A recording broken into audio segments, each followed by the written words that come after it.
Tonight, this just in, a judge denying Sean Diddy Combs bail amid his major victory in court today. The jury acquitting him on the most serious charges of racketeering and sex trafficking. Inside court, Combs falling to his knees in prayer. Outside, his family celebrating, despite Combs being found guilty on 2 lesser counts involving prostitution. The big question tonight, how much longer will he spend behind bars? Plus, are you pleading guilty because you are guilty? Yes.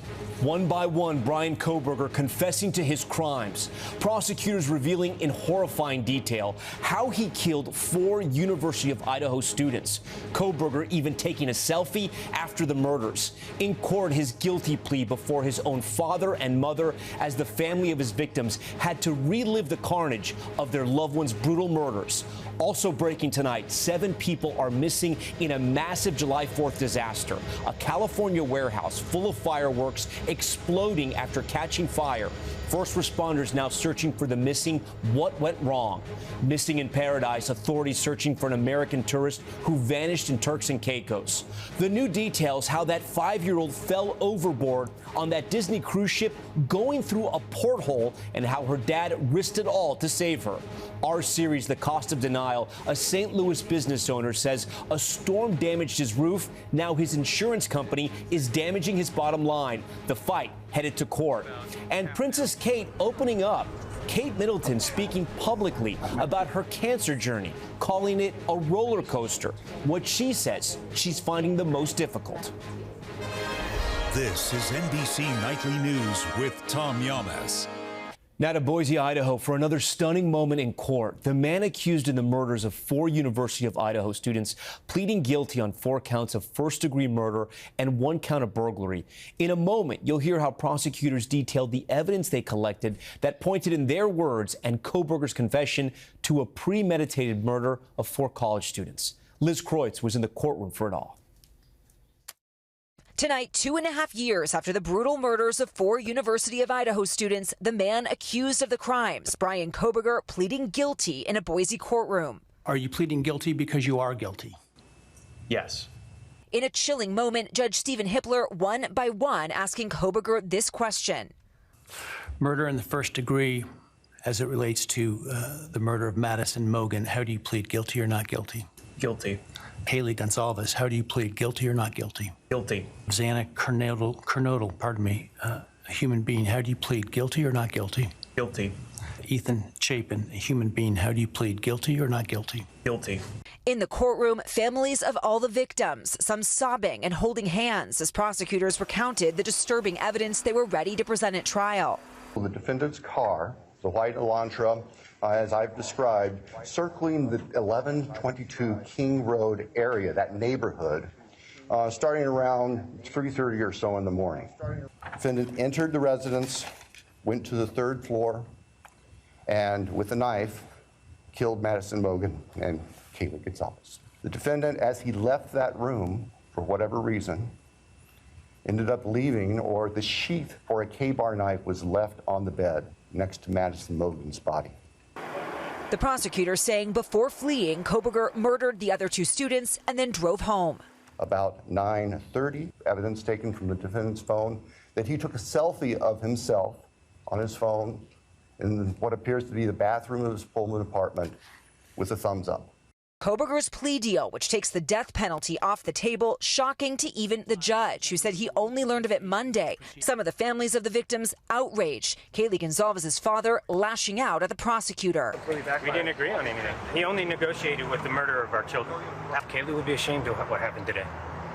In 2022, after a weeks-long manhunt, the former criminology student was arrested at his parents' home in Pennsylvania, charged with the murders of Gonzalez, Xana Kernodle, Ethan Chapin, and Madison Mogen. Her mother and stepfather tonight saying they've found relief in the plea deal. We have closure. We embark on a path of hope and healing. And with that, Liz Kreutz joins us now live. Liz, the families, even the ones upset with the plea bargain, will get a chance to speak directly to the man who killed their children? Yeah, that's right, Tom. On July 23rd, family members will be able to read victim impact statements, and it's believed at that point, Kohberger will then be sentenced to life in prison without parole.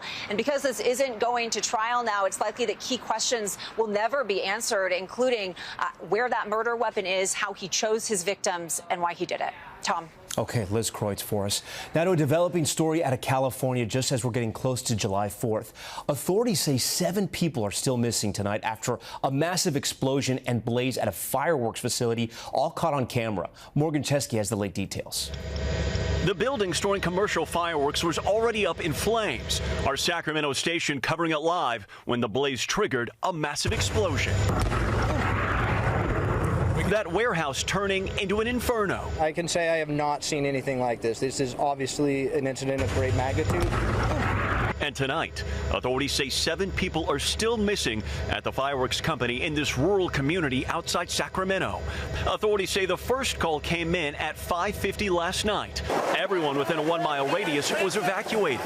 The flames consuming several nearby homes and igniting spot fires, hampering authorities' efforts to get close. We know that the risk is high in that area, so we maintained a wide perimeter. That leaves little information for loved ones of the missing, who came to tonight's press conference looking for answers. The first priority is the people.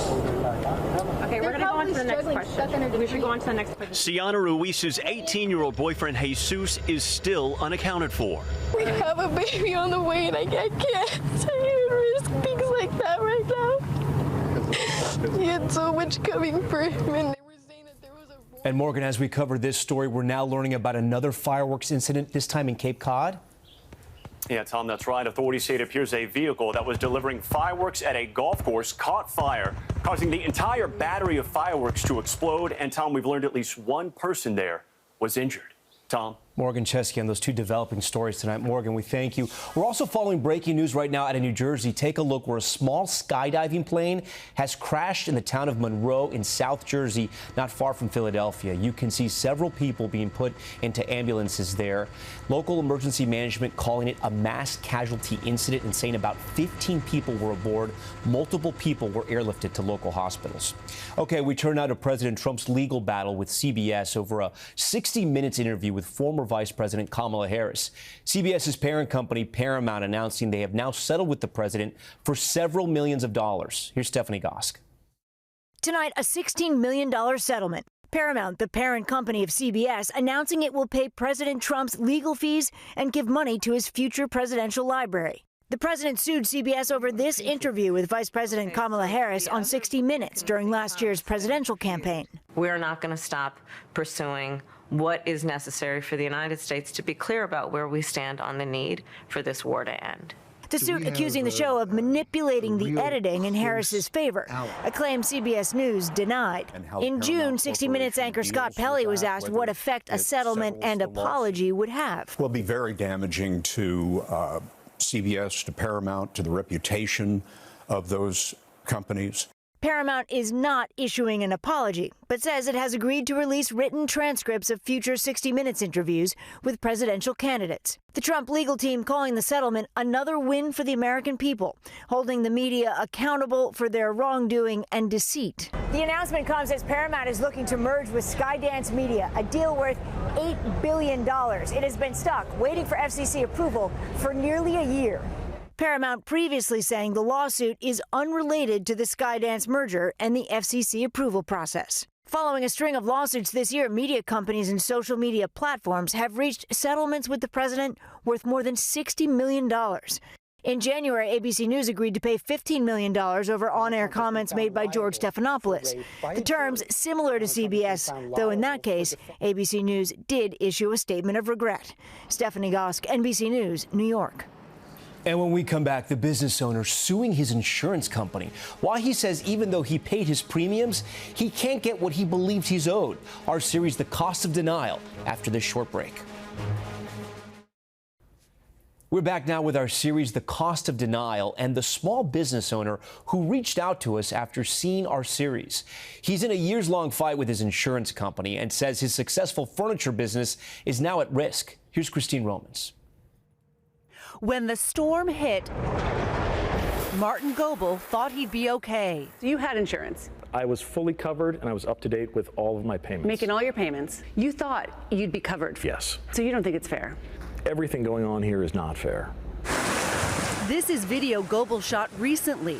Water drenching the floor of his St. Louis furniture shop. This is our workshop. All because, he says, of a storm that tore a hole through his roof back in 2021. What we're dealing with is not the disaster of the storm, it's the disaster of the insurance that's supposed to protect us from the storm.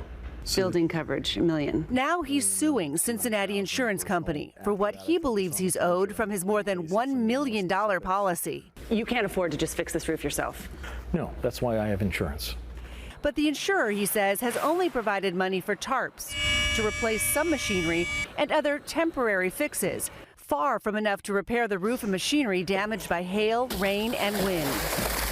Every time it rains, it gets a little bit worse and a little bit worse, and there's a new leak somewhere else. Now his daily routine, clearing out that water, protecting his machines, time taken away from furniture making. I haven't paid myself a regular salary in more than a year because I need to make payroll every 2 weeks. I need to pay suppliers. He's made benches for Washington University, workspaces for Nike, even a throne for a chieftainess in Zambia.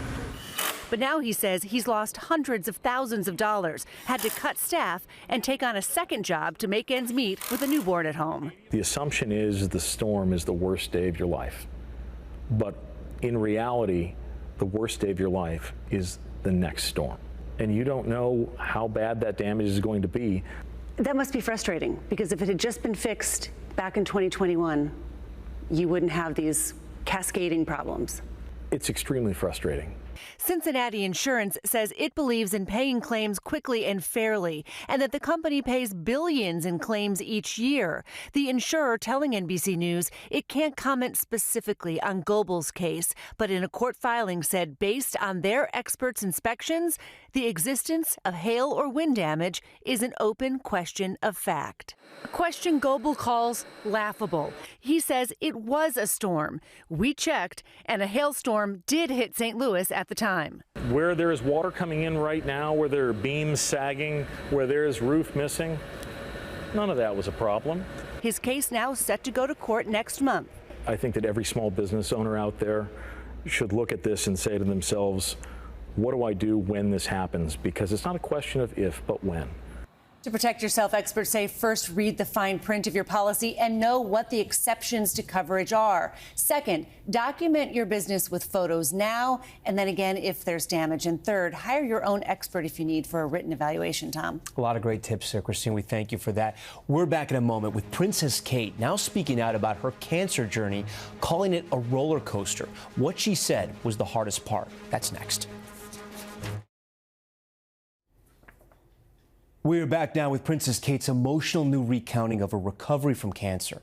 The Princess of Wales visiting a hospital in Essex today, shaking hands with patients and hospital staff, but also sharing more about her own journey with cancer treatment, saying getting back to her life afterward was also difficult.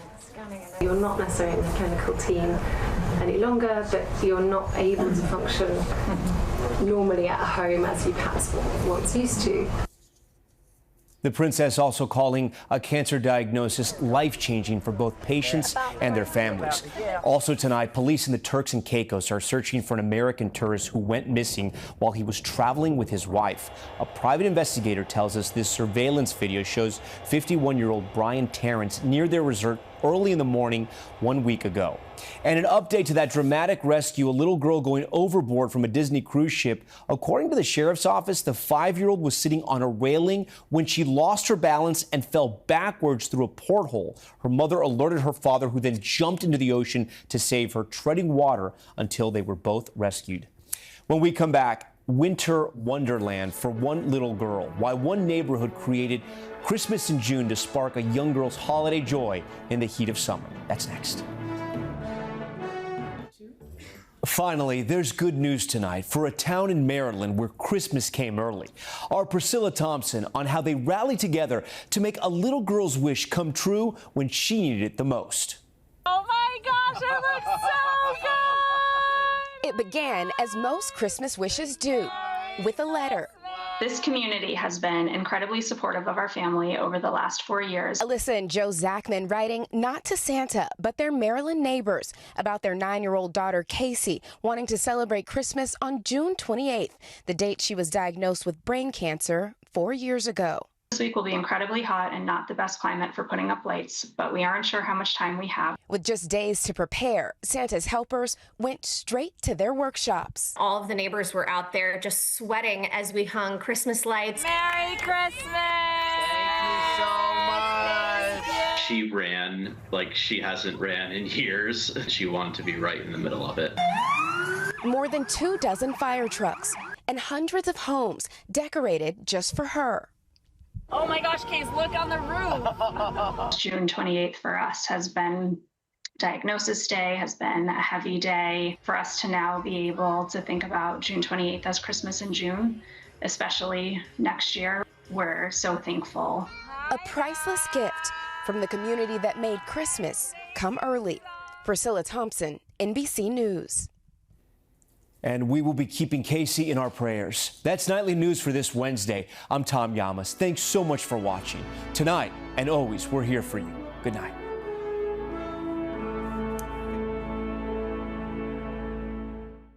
We thank you for watching. And remember, stay updated on breaking news and top stories on the NBC News app or watch live on our YouTube channel.